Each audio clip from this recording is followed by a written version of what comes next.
हैं कि हाल ही में दीपू चंद्र दास के साथ जो घटना हुई वो एक व्यक्तिगत हिंसा की घटना थी जो कथित रूप से एक कट्टरपंथी विचारधारा से जुड़ी बताई जा रही है। अब इस तरह के इंसिडेंट अक्सर एक बड़े आयाम से जुड़े होते हैं जिसे हम इस्लामिस्ट एक्सट्रीमिज्म कहते हैं। इस्लामिस्ट एक्सट्रीमिज्म दरअसल एक वैचारिक आंदोलन है जहां कुछ चरमपंथी गुट इस्लामी कानून या एक खास धार्मिक शासन को पूरी दुनिया पर थोपने का लक्ष्य रखते हैं। इसके लिए वे हिंसा, आतंकवाद और डर फैलाने जैसी रणनीतियां अपनाते हैं। ऐसे विचारों का मूल अक्सर एक ग्लोबल इस्लामिक खलीफा या एक धार्मिक सत्ता की स्थापना से जुड़ा होता है, जहां दुनिया को दो हिस्सों में बांटकर देखा जाता है। एक तरफ इस्लामिक शासन और दूसरी तरफ बाकी दुनिया, जिसे कभी-कभी दारुल हर्ब यानी संघर्ष की भूमि कहा जाता है।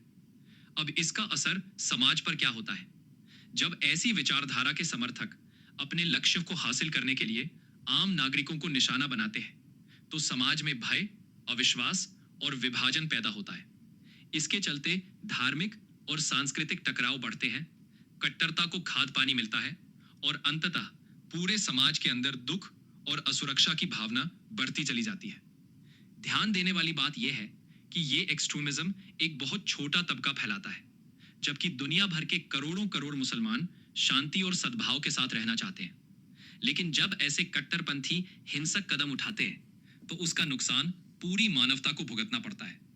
इसलिए यह समझना जरूरी है कि इस्लामिस्ट एक्सट्रीमिज्म सिर्फ एक धार्मिक समस्या नहीं, बल्कि एक राजनीतिक और सामाजिक चुनौती भी है।